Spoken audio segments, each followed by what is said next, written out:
Hello, bonjour, namaste, ni hao, and ohio, everybody. What is going on? It is Galeriot here, and welcome back to the YouTube channel once again for another Danmachi video. And today, we're going to be taking a look at the spoilers for the drama CD that released alongside Danmachi Volume 19. And of course, if you guys didn't know what this drama CD entails, this drama CD entails Belle traveling to the past and meeting Alise and the Astraea Familia. So of course, if you guys going to enjoy this video, please be sure to leave a like down below, subscribe to the channel for more Danmachi and other related Danmachi content like Battle Chronicle, Memoria Freese, and of course anything anime and light novel related. And of course, let me know in the comment section down below, what do you guys think about this drama CD? Did you guys like it? Do you guys think it's a nice one-off? Of course, remember that this drama CD is non-canon. It doesn't affect anything with the main series. It doesn't affect anything with like Sword Art Online or anything of that sort. This is completely separate,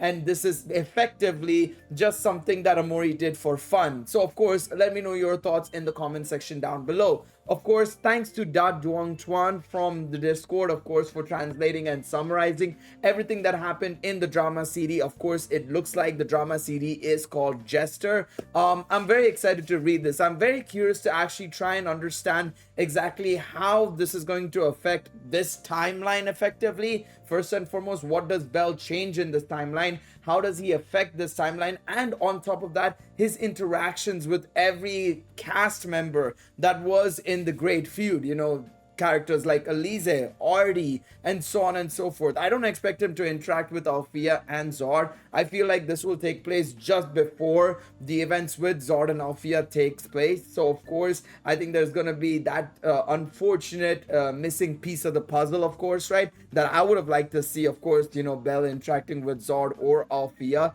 But I still think that this is gonna be an interesting read nonetheless, and I'm very excited to see exactly what goes down. So, without further ado, let's get into it. Of course, like I said, these will contain spoilers for the drama CD. So of course, if you want to read it in your own spare time, I will be leaving a link to it down below in the description. So of course, you can go and read it for yourselves. But I'm going to read through it and I'm going to give you guys my thoughts. Now, let's start off with the beginning. Belle was attacked by the Evilists as soon as he traveled through time. So this was, of course, something that we found out in the preview where he just immediately plonked down into effectively the Great Feud, and he met Ryu at the very beginning. This is something we saw in the preview a couple of months ago, of course, right? I think it was like in May or June, I think it was, where we found out about the drama CD and exactly what was going to go down in the drama CD, right?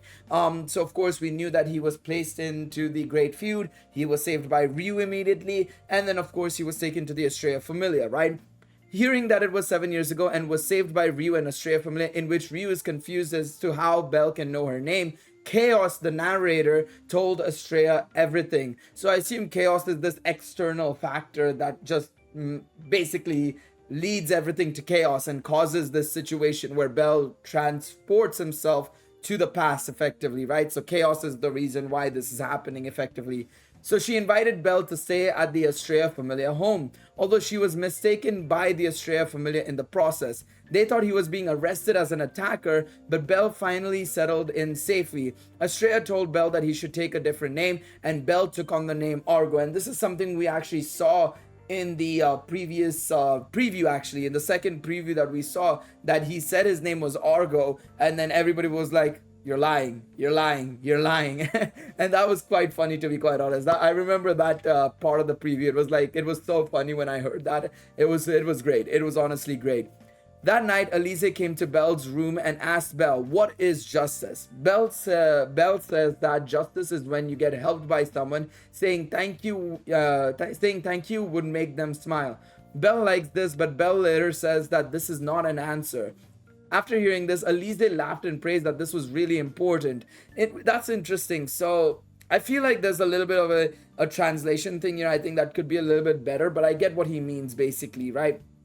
As well, in this situation, when he says that justice is basically making sure that, you know, there's that equivalent exchange effectively of like, if you get helped by someone, being appreciative of it and being, you know, thankful is going to be something that proves that justice is existing, right? It's kind of a weird topic and a weird way of saying it, but I don't know if you get if you guys get what I mean. But basically, I think it's just this idea of equivalent exchange, I feel, is effectively Bell's idea of justice initially, at least, and then he says it's obviously not an answer.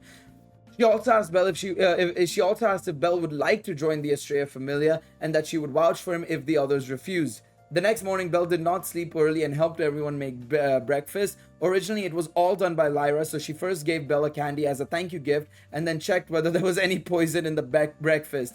This was a habit she had developed in the prison from Lyra's childhood. Belle had no idea what the prison was. Dumbfounded, Lyra said that Belle was the same as Ryu and that the candy given to Belle was anesthetic. His hands would be slightly numb at level 2, but Belle showed no signs of this at all, so Lyra deducted that Belle was an adventurer above level 3. Ooh, Lyra, big braining there. That is a really cool strategy to, try and identify what level Belle is as well, and what kind of threat Belle could potentially be as well, right? So that is something that's quite significant. Of course, this takes, if I'm not mistaken, this takes place right after the events of Volume 14. So this is, of course, Belle being level 4, of course, right? Everyone was ready for breakfast, but Kaguya hasn't come down yet. So Ryu, Alise, Belle went to her room to call her, and what they saw was Kaguya wearing only a lingerie, which flustered Belle. But Kaguya didn't care and wants Belle to do the laundry and threw him her underwear, which Alise also offered her hers too. Belle screamed and rushed out and met Artie outside. So of course, Artie is still alive at this point. When she saw Belle, she wondered how a man could run out of the flower bed of girls that forbids boys. Of course, one of the biggest things about the Astraea Familia was that it was a girls-only familia, right? So that's something to keep in mind, of course. So she stepped forward and asked, and at the same time, Belle fell to the ground, and Kaguya's underwear was discovered by Artie. And then, of course, Artie arrested Belle as an active criminal. Thumbs up there. Astraea came over to help him explain the situation and rescued him. After clearing the misunderstanding and telling Belle to not run around with the girls' underwear, Artie notes the white hair, and Argo nickname that Belle has is just like Argonaut. Belle catches on and asks if Artie liked heroic stories too, which they bonded over. Again, this is something I feel like Belle can do really easily. The moment anybody says Argonaut, he perks up and is like, hero stories, let's talk about them. Of course, this is something that was actually mentioned even in volume 19. And then, of course, characters like Tiona, of course, are good friends with Belle because of their, fellow sort of like or mutual interest in heroic stories. So I think that's something that's always kind of cool to see, of course. Artie is surprised in how Belle was able to know about the wish version of the tale, which is considered rare and is only transferred orally. Every time she wanted to discuss it with someone, they would just say it's a fairy tale. Belle said that there was nothing that could be done about it. Argonaut was more of a comedy. Belle says that he likes Epimetheus more than Argo, and Artie responded that according to her research, Argonaut also admire Epimetheus. Oh my god, we're actually getting Epimetheus as well. Obviously, Adas Vesta character, of course, right? First debuted in Adas Vesta, and then of course retroactively has been placed into the Argonaut tale as well, right? Very, very cool there. The two started chatting, and Artie talked about the strange fortune teller that was not recorded in some records. Belle thinks it's an important figure, but he thinks that this fortune teller is probably the person who wrote the story of Argo. Very cool there. Very cool there. Hurrying over the scene, although the attacking Evilist has been wiped out, Lyra has been seriously injured and everyone is also injured. Belle is shocked by the chaos of the Dark Age, and at the same time, he remembers that Ryu once said that the precursor to the Great Feud is the switch to seize Magic Stone products. Belle told Astraea everything before and felt that it was not too much to let Ryu have a future without crying. However, he realized that his awareness was still not enough. He asked Astraea if he changed the past, then what would happen to his original future. She responded that she doesn't know what the original future would be like, but this world would definitely deviate from the past he knew. People who died would survive, and people who would meet may not meet. The Hestia Familia in this world would definitely change, so Astraea doesn't ask Belle about justice and lets him decide whether to wait and see or take action. No one will blame him no matter which one he chooses. But yeah, this is something that is absolutely fair. This is something that obviously is talked about a lot when it comes to, of course, time traveling stories and stuff.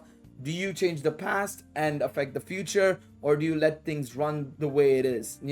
Let things run its course effectively, right? Because I mean, if of course, if you take an example with like Avengers Endgame, just as an example, of course, right?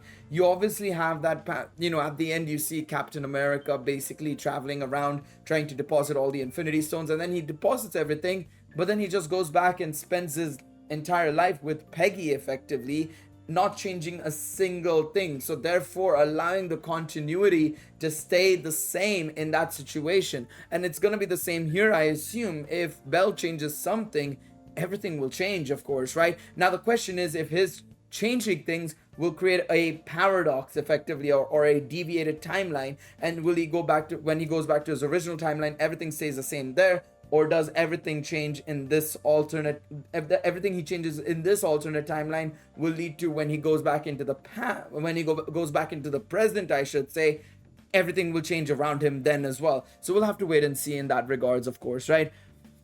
After Belle came out, he meets Kaguya and asks her what wish would do if she could, what she would do, sorry, if she could go back and change the past. Kaguya said angrily that you are so depressed because of this problem. However, after being angry for a while, she listened, and Belle told her that he has been sent back to the past. Kaguya was furious again and said, no matter it was 7 years ago, whatever, the now is the now. How can people who don't work hard to live in the present have a good future? It's a true story. It's a true fact. That's a fair shout by Kaguya. After being awakened by Kaguya, Belle understood that no matter in the past or the future, it is important to do what you can do now. And Belle laughed and said it was the same as what Ryu said. Kaguya is strong and strict and an upright person. Then Belle ran away from the Stardust Garden. Okay, now continued in the comments. Let's have a look, see here. After that, a faction with only one person appeared in Orario. He intervened on the battlefield to save countless people. Astraea and Familia discussed that this mysterious figure recently stopped Evilists from attacking the Magic Stone factory again, and also defeated and arrested the leader of the Elector Familia. Some people call him the Jester, plus Finn has used him in recent battles. So Ryu wonders if Jester is connected with Finn and the Loki Familia, but Lyra feels that Finn is just taking advantage of the situation and there is no cooperative relationship between the two parties. Of course, Belle is most likely the Jester, clearly, right? There was a quarrel between Ryu and Kaguya because Belle disappeared from the Stardust Garden without a trace. The night Jester showed up and Kaguya was the last person to see him. The two almost come to blows, and Alise said that Jester was definitely Belle and felt a little sad that he didn't rely on everyone. But then she thought about it and realized that Belle might not have much time left. At this time, Belle was rushing into Gnosis, thinking he could break into it, and had to retreat because it's too hard. Belle was upset and he said that he could not defeat the enemy like Ryu and Ice. He could inform Finn, but if he directly contacts Finn, the other party will definitely doubt him, and there is no way to cooperate normally. So he gives the information to Astraea, and she will share the information with Loki, and then Finn will naturally taking advantage of Belle's existence. Belle thought about what was the only thing he could do. Okay, this is very interesting. So Belle becomes a vigilante in this situation, which is absolutely fair. And I think he makes the right decision here because, of course, at the end of the day, if you've traveled in the past and, somebody you care about is going to suffer over the next couple of years and you can avoid that entirely, I think this is a fantastic way to basically go about things and, make sure that, you are effectively saving them from that future effectively or and whatnot. So, yeah. Belle wanted to sleep but couldn't. That's when Hermes found him, and that's what Belle wanted. Okay, Hermes was frightened when he saw Belle's expression and asked him how long it had been since he slept. Belle replied, I don't care if it's been more than 2 weeks. He realized that he would escape from the past when he slept. Ah, that's interesting. Okay, that is a very interesting one. Okay, Belle and Hermes exchanged information. Hermes didn't believe it at first because he was afraid that Belle is hypnotized or a madman. As a result, Belle would take off his clothes and showed him his full nut to prove what he said was true. Hermes saw this as ironclad evidence. He laughed and said that he had lost and asked Belle what he wanted from him. Hermes was dumbfounded when he heard what Belle wanted him to do, and the exchange condition Belle gave the Daedalus key that he had taken from the enemy. Belle asked Hermes to give something to Artie, but Hermes refused and called Artie and instead told Belle that he should give it to her himself. At this time, Belle's body was almost gone. Belle handed her a piece of jewelry and asked her to wear it and says that she is beautiful and she will be saved. Artie is crying and said this is the first time a boy gave her a present and asked if they could meet again. Bro, Belle is a top tier womanizer, bro. Nina was right in volume 19, by the way. He is a top 10 womanizer, bro. This is ridiculous, huh? This guy has got Riz to another level, bro. Belle Riz is like numero uno, bro. It's insane. Yet another girl in Belle's harem. This is fantastic. Belle, okay, this is the exact dialogue apparently. Belle, Artie-san, Artie, Argo, what's going on? Your body is disappearing. Belle, once I wake up, this dream will be over. Artie, what are you talking about? I don't understand, Argo. Artie-san, take this. Is this a necklace? Please always carry it with you. This is my once in a lifetime request. You will definitely be protected. If I wore this, it would attract attention. Yes, because Artie-san is very beautiful. If I receive a gift from a boy, my sister would be mad. I am sorry, but even so, I will always carry the gift you gave me. So we will meet again, right, Argo? At this time, the Astraea Familia also arrived, and Belle said that it was great that he could meet them. Miss Ryu, justice will come around. I received justice from you, so you will reach it one day. Please keep moving forward. After saying this, Belle wakes up, and after returning to his original world, Ryu invited him to go to Alise's grave to report that he had returned to the world. They were now finally free from the aftermath of the great struggle. And so it is an alternate timeline. So basically he created this separate branch effectively going this way, whereas his path is still the same. Fair enough. I think that's absolutely fair. Many people died and Artie... Wait a minute, I'm still alive. Everyone laughed about how Ryu cried for Artie when Artie was involved in the suicide bomber attack. Of course, this is something that happened in Astraea record, right? But they also wondered how Artie could survive in such a situation. Artie said that the necklace saved her. Her fate was that she had forgotten who gave her the jewelry, and no one could remember what happened to Belle and just feel like there's someone there. They said Astraea probably knew about it but wouldn't tell her. Artie said that she would continue to wear this jewelry and one day she would meet him again using watashi instead of the usual boku. Alise said that if she met him in the future, she would say thank you to him. Astraea asked Hermes what did Belle give Artie. Hermes said that this was the pendant he got from Seer, of course, in the Apollo Familia War Games. So he knew that Freya had this thing. Astraea told Hermes that this world has its future separated from Belle's world. And in short, if there are any strange movements in the Rudra Familia, please ask Loki and Freya Familia to respond. Next, there is Gnosis to conquer. People in the lower world gradually forget about Belle. Only the gods will remember it, but they are also looking forward to meeting Belle in this world 7 years later. Very, very cool. I think this is a very exciting, honestly. I think this is very exciting. I like this concept. I really like this concept. Of course, some people might question, like I think some people question in here, how he was able to defeat the Elector Familia and stuff. But I think when you have the element of surprise, and of course, the just pure advantage Belle has in terms of the stats and experiences he's been through and everything, I think he's just going to be able to realistically beat them very easily. I mean, it's the same as him beating Hyakintos, I feel like, especially in a vigilante motion, like I said, surprise attack and everything. I think he has the advantage there, of course, right? So I think that's what helps him. But honestly, I like it. I really do like it. Again, this is something that's non-canon and it sets up an alternate timeline. Honestly, again, this is something I keep repeating with Amori Sensei. I'd love to see these alternate timelines. Yes, I know that he should focus on the main timeline and everything right now, first and foremost. But for example, I'd love to see this alternate timeline in Danmimo or Danmachi Battle Chronicle. Same thing with the Twilight Dream What If, where Althea is alive and with Belle and training Belle and signifying that change in the timeline as well, where he's not just raised solely by Zeus, he's raised by both Zord and Althea as well alongside Zeus. I think these sort of like what ifs are also very, very interesting. So for me, I like this sort of like alternate timeline, and I'm curious to see. I expect some people to probably build off of this and make some fanfics, and I'm curious to see how they develop it. But honestly, very, very happy with this. I really like it. I really do like it. And I really like the references to characters like Epimetheus. Orna is also there, I think, as well, referenced when they're talking about the Argonaut stuff, right? Generally as well, also this concept of what justice is, trying to identify and learn more about what the Astraea Familia was like actually